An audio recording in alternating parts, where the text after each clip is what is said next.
So students, आज जो revision करेंगे हम दैट इज इकोनॉमिक्स का चैप्टर रोड सेफ्टी एजुकेशन। ठीक है। Yes ma'am.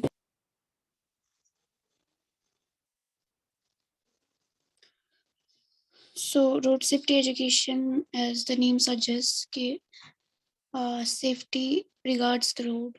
ठीक है, आपको पता ही है कि अगर हम इंडिया की बात करें या यूएस के मुकाबले में जो इंडिया है वो दूसरा लार्जेस्ट कंट्री माना जाता है जहाँ रोड नेटवर्क बहुत वाइड है।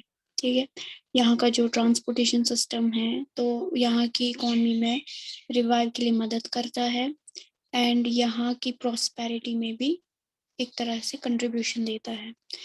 तो यहाँ के जो रोड यूजर्स है उतना ही मतलब यहाँ की कंट्री में जितना कि यहाँ पे इकोनॉमी में हेल्प मिलता है लेकिन डेथ रेट भी ज्यादा बढ़ जाती है ड्यू टू एक्सीडेंट, विक्टिम ज्यादा रह जाते हैं हर साल, जो ये सर्वे किया गया है।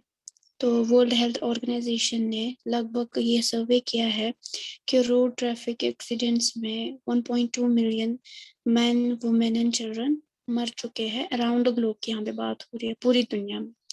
ठीक है, तो डेवलपिंग कंट्रीज से लेके डेवलप्ड कंट्रीज तक ये जो रोड एक्सीडेंट्स है ये आए दिन बढ़ते ही जा रहे हैं, चाहे वो पैदल चलने वाले हैं, मोटरसाइकिल्स है, पैसेंजर्स है, किसी भी बड़े व्हीकल में सफर कर रहे हैं। तो इंडिया जैसे कंट्री के अंदर जो ट्रैफिक सेफ्टी नॉर्म्स फॉलो नहीं करते हैं एंड रोड एक्सीडेंट्स बढ़ जाते हैं। ठीक है, सो यहाँ पे वजह क्या बताई है कि लैक ऑफ प्रोफेशनलिज्म है, ड्राइवर रफ ड्राइविंग करता है। ठीक है, बिल्कुल भी अकाउंटेबिलिटी नहीं होती है उसमें उसमें मतलब जो भी ट्रेनिंग दी जाती है ड्राइविंग को, जो भी ट्रैफिक रूल्स होते हैं या ट्रैफिक रूल्स के ही मुतालिक जब हमें लाइसेंस प्रोवाइड किया जाता है, जब हम पूरी तरह वो सीख जाते हैं स्टिल हम वो फॉलो नहीं करते। ठीक है, या तो बड़े बड़े मतलब स्टैंडर्ड्स, बड़े बड़े आईएसटीज यहाँ पे मतलब जितनी भी चीजें करे, चाहे सिग्नल्स बनाए, हम लोगों ने यहाँ पे सिग्नल ट्रैफिक लाइट्स बनाए, स्टिल यहाँ पे जो ट्रैफिक के हादसात है वो बढ़ रहे हैं। ठीक है, तो आई थिंक ये चीजें कॉम्प्लेक्स होती जा रही है। अगर हम खाली अब इंडिया की ही बात करें, अभी तो हमने ग्लोब की बात की पूरे वर्ल्ड की, अगर खाली इंडिया की ही बात करें तो लगभग 5 लाख रोड एक्सीडेंट हर साल होते हैं। ठीक है, एंड 5 लाख से ज्यादा 1.5 लाख जो है वो अपनी जिंदगी खो देते हैं ड्यू टू रोड एक्सीडेंट। ठीक है, सो जो ये रोड एक्सीडेंट था उनको रोकने के लिए सेंट्रल गवर्नमेंट ने बहुत सारे कानून लागू किए थे, मोटर व्हीकल एक्ट 1988।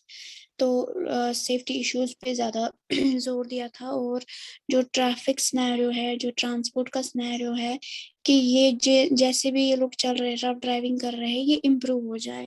ठीक है, जैसे कि यहाँ पे आप देख रहे हैं कुछ ऐसे पिक्चर्स आप देख रहे हो, तो जब भी कोई पैदल चल रहा है तो तब रेड लाइट होती है तभी आप क्रॉस करें, हड़बड़ी में क्रॉस नहीं करनी चाहिए। ठीक है, सेकेंड थिंग, जब ग्रीन लाइट हो तो हमें रुकना चाहिए। हमें कोई भी ट्रिक्स या मतलब ऐसे हम लोग खेलते हैं या बच्चे जो उमूमन होते हैं वो ये सोचते हैं कि जब तक गाड़ी पास आती है तब तक मैं क्रॉस कर चुकी, लेकिन हमें ये समझना है कि हम पैरों से सफर कर रहे हैं, वो किसी व्हीकल में होते हैं तो दोनों की स्पीड में फर्क रहेगा।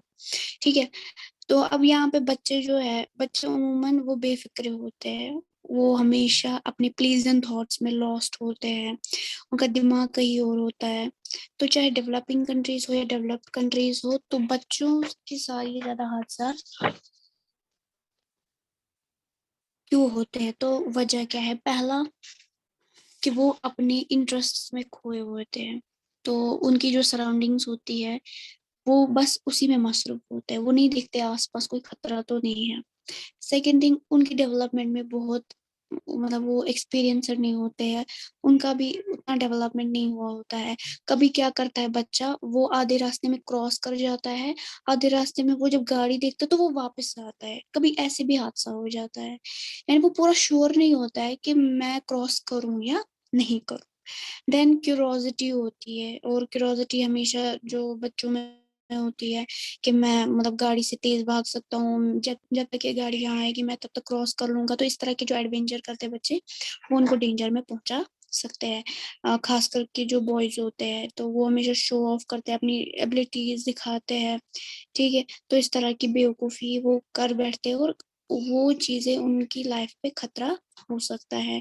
या कभी ये भी वजह होती है कि एक्साइटमेंट ज़्यादा होती है, इंसान खुश ज़्यादा होता है, या घर पे टेंशन होती है, झगड़ा हुआ होता है, तो इंसान उस चीज़ में मुलविस होता है, तभी वो इस तरह की डेंजर में पड़ सकता है, ठीक है। और लास्ट की गलती जो है वो ये कि पेरेंट्स का जो सुपरविजन है उसमें कमी होना, ठीक है। सेकेंड थिंग यहाँ पे मैंने बताया कि फिजिकल कंट्रोल जो बच्चे का होता है वो काफी कम होता है, इनकी परसेप्शन काफी कम होती है, वो कैलकुलेट नहीं कर पाते हैं कि ट्रैफिक अगर कोई व्हीकल आ रहा है तो क्या मैं क्रॉस तब तक कर सकता हूँ या नहीं। लैक ऑफ कंसंट्रेशन उनको होता है, उनको ट्रैफिक सिग्नल्स का नहीं पता होता है, उनको ट्रैफिक रूल्स का नहीं पता होता है। कुछ बच्चे तो ट्रैफिक लाइट्स का भी माने नहीं समझते हैं क्योंकि वो छोटे होते हैं।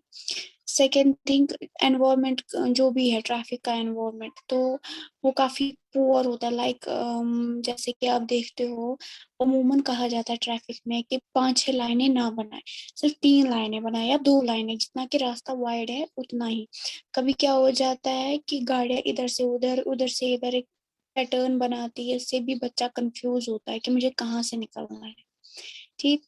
सेकेंड, ये जो ड्राइविंग है तो पहली चीज हमें स्पीड हमेशा नॉर्मल रखनी चाहिए, कितनी भी जल्दी हो हमें अपने लाइफ पे खतरा नहीं मतलब मंडराना चाहिए। हमें क्या करना चाहिए कि आप पेस पे अच्छे से ड्राइव करो, रेकलेसली ड्राइव मत करो, ठीक है। लिमिट को आप मतलब ये जो आपकी स्पीड की लिमिट है वो काफी सोबर होनी चाहिए।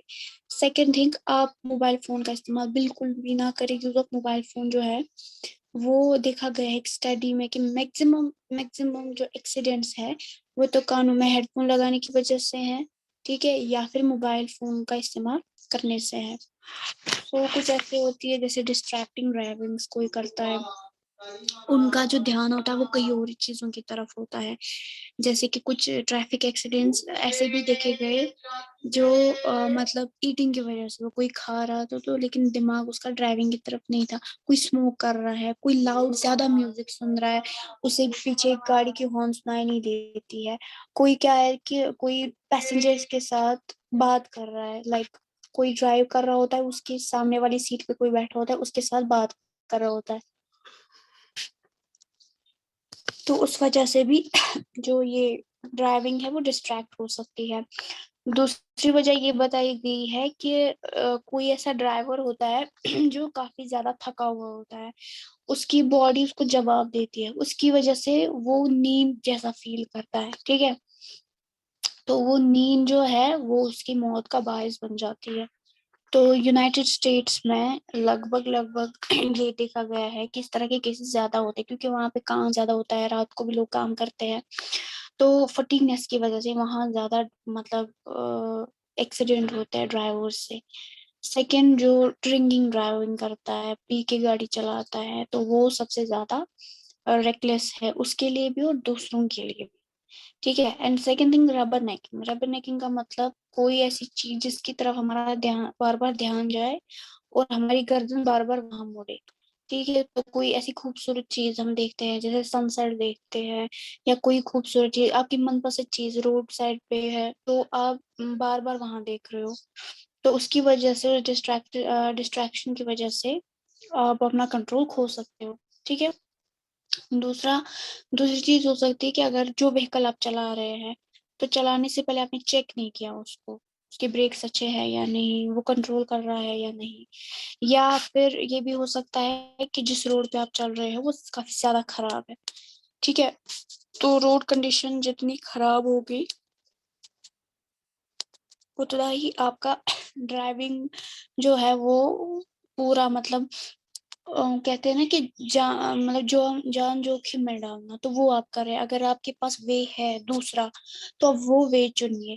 अगर रोड वे कहीं पे कंस्ट्रक्शन हो रही है, कहीं पे लिखा है बोर्ड है, कहीं पे क्या होता है कि बोर्ड लगा होता है कि सामने से कंस्ट्रक्शन चल रही है, आप वहां नहीं जा सकते, लेकिन हमारे जो ड्राइवर्स होते हैं वो शॉर्टकट करने के चक्कर में उसी रास्ते से निकल जाते हैं, तो आगे कुछ भी हो सकता है। या फिर पुअर वेदर कंडीशन, कभी आप देखते हो इतनी ज्यादा बारिश होती है कि ड्राइवर को साफ दिखाई नहीं देता है, बारिश इतनी होती है उसमें से लगता है कि बारिश कम धूल ज्यादा है, तो वो इतनी तेज बारिश होती है, तो ड्राइवर उस हिसाब से कुछ देख नहीं पाता है, एंड कॉज क्या रहता है हमारा, बहुत बड़ा एक्सीडेंट हो सकता है। ठीक है, अब यहाँ पे रेस्पॉन्सिबल कौन कौन है और ये प्रिवेंट हम कैसे करें।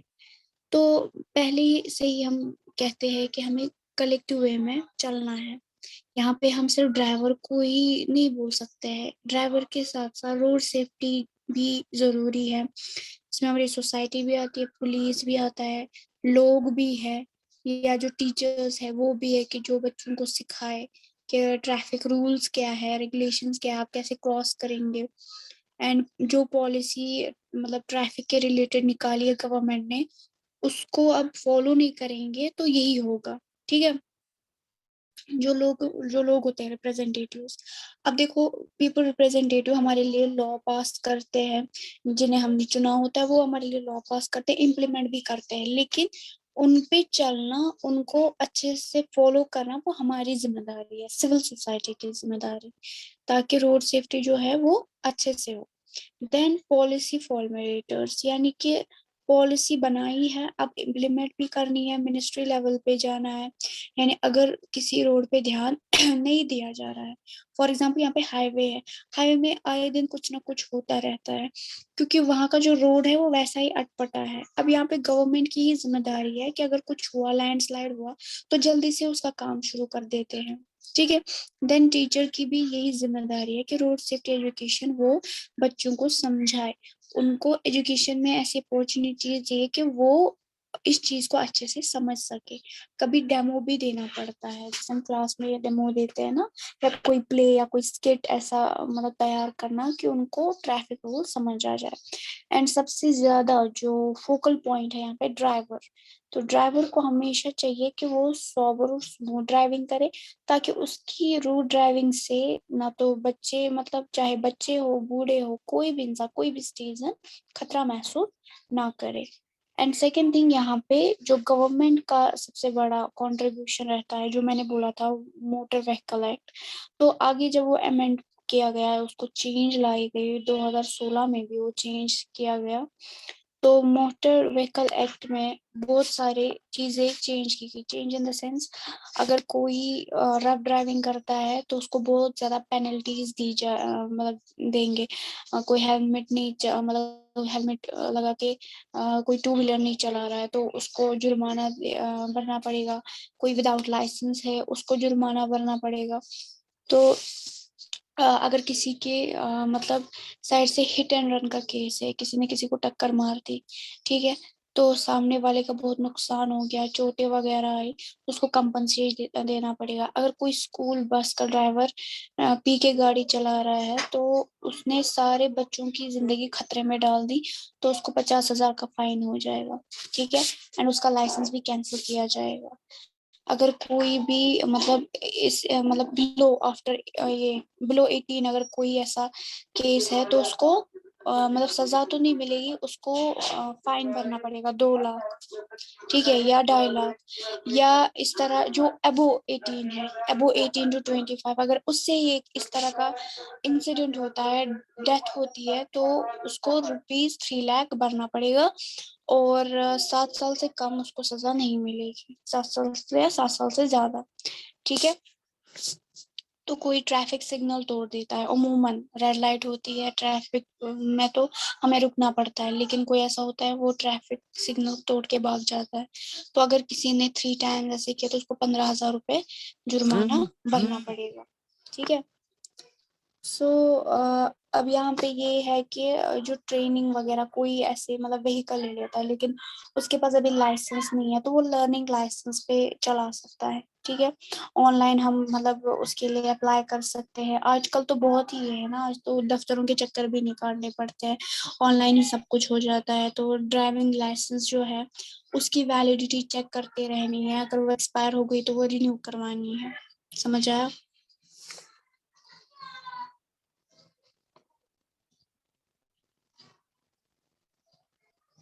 तो कोई ऐसा कभी क्या हो जाता है कि बच्चा अपना पेरेंट्स का गाड़ी मतलब चलाते, तो उसके बाद उससे कुछ हो जाता है, तो उसको सजा मिलेगी अंडर जेन्युइन जस्टिस एक्ट, यानी जिसका वो ओनर होता है। अगर उसने किसी नाबालिग बच्चे के हाथों में कोई व्हीकल दे दी, तो जो भी उससे जुर्म हो जाएगा वो उसके ओनर को चढ़ेगा।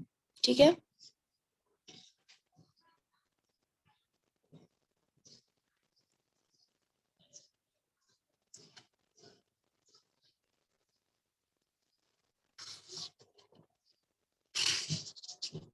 तो यहाँ पे आपको पता ही है, पेज नंबर अगर आप देखेंगे 58, तो इसमें भी मतलब हर एक ऑफेंस के अलग अलग पेनल्टीज है, और किस सेक्शन के तहत कौन सा।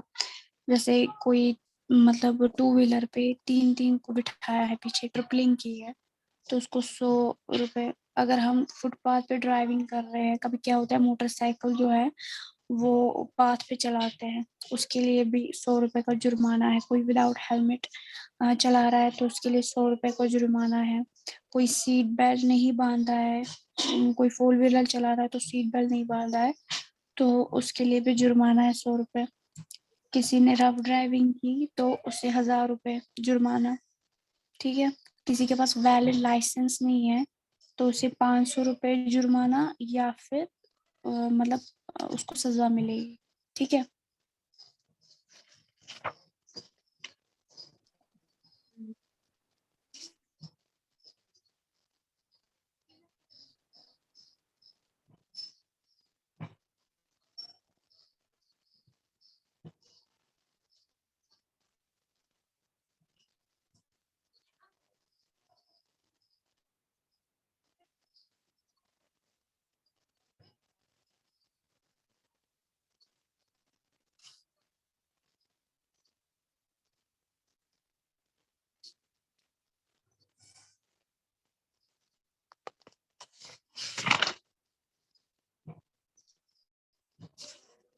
एंड इसमें हमने पढ़ा था 4 E's का, हम कैसे मतलब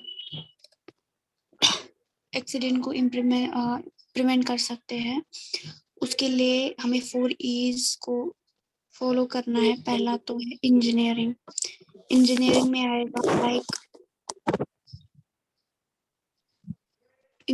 आएगा लाइक पहले ही ट्रैफिक सिग्नल्स वगैरह जो है, या जो लेआउट जंक्शंस है, जो रोड वगैरह है, आपने देखा होगा ट्रैफिक सिग्नल जो है वो ऑटोमेटिकली काम करते हैं, है ना। तो उसको बनाने के लिए अच्छे से किसी मतलब प्रोफेशनल की जरूरत पड़ती है, ताकि जो रोड क्रैश होने का जो खतरा होता है वो कम हो।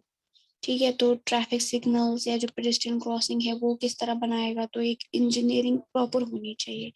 देन दूसरा ई है एग्जीक्यूशन। अगर प्रॉपर इम्प्लीमेंटेशन ना हो तो रोड एक्सीडेंट्स रिड्यूस नहीं होंगे, यानी जितने भी हमारे पास लॉ है उसको एग्जीक्यूट करना। Then encouragement. अगर सिविल सोसाइटी एनकरेज नहीं होगी, जैसे कि आप कोई भी अवेयरनेस आप देके, तो आपको न्यूज़पेपर्स, रेडियो, टेलीविजन, मैगजीन्स का सहारा लेना है, या रोड सेफ्टी कैंपेन्स लगानी है। ठीक है। Then edification. एडिफिकेशन का मतलब अप्रोप्रिएट नॉलेज पहुंचाना, रोड सेफ्टी एजुकेशन प्रोग्राम्स करना। ये इवेलुएट होने चाहिए on the basis of class, यानी जो बच्चे हैं, छोटे बच्चे, उनको ऐसे पढ़ाना चाहिए कि उन्हें समझ आ जाए, जो बड़े हैं उनको उनके लेवल पे समझाना चाहिए।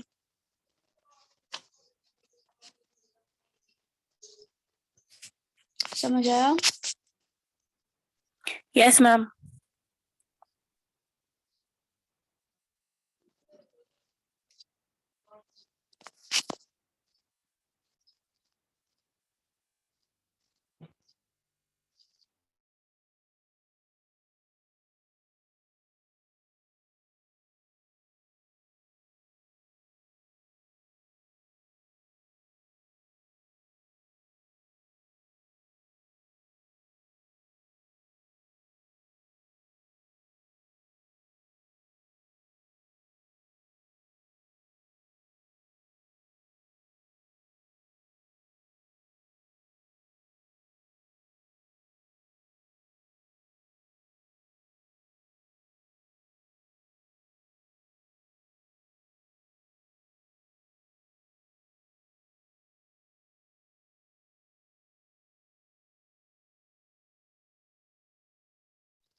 तो कल आपका एग्जाम है, जैसे कि मैंने आपको बताया है।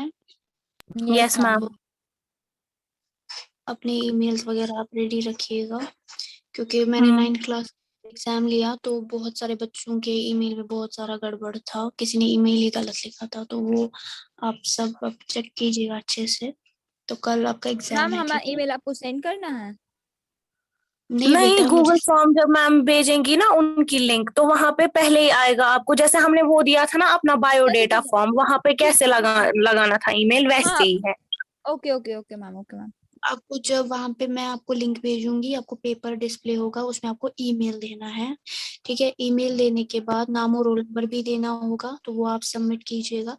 फिर जब आप पेपर देंगे, नीचे सबमिट आएगा, और जब आपका paper on time, I repeat on time, जब सबमिट होगा तभी आपको नीचे चढ़ेगा कि सक्सेसफुली सबमिट हो गया। किसी ने टाइम के बाद सबमिट किया तो उससे वैसे ही मतलब एक डिस्क्रिप्शन आएगा टाइम, ठीक है? तो उसका नहीं, मैम टाइम कितना है? 10 मिनट्स का होगा। ओके। ऑब्जेक्टिव टाइप एमसीक्यू बस। Okay ma'am. हाँ जी। मैम तो आप किसी को कुछ पूछना था? नहीं नहीं। अच्छा, तो मैम हमें ये आप कितने बजे भेजेंगी लिंक? जब क्लास स्टार्ट होगी तभी मैं लिंक भेजूंगी। व्हाट्सएप? हाँ, व्हाट्सएप पे लिंक भेजूंगी। ओके। लेकिन सबसे पहले आपको जूम मीटिंग भी ज्वाइन करनी है, ठीक है? क्योंकि अच्छा, किसी को उसके कोई बाद। प्रॉब्लम है तो वो जूम हम्म। मीटिंग में बोल। मैम क्या मतलब पहले हमें जूम मीटिंग ज्वाइन करनी है, फिर आप जब लिंक वहां से हमें भेजोगे, लेकिन फिर भी हमें तब भी रहना है जूम मीटिंग में ही? वो आप रहोगे ना, उसमें कोई परेशानी नहीं है। अच्छा वो आप ठीक, ओके ओके। लीव कर दो आप। Okay ma'am. Okay ma'am.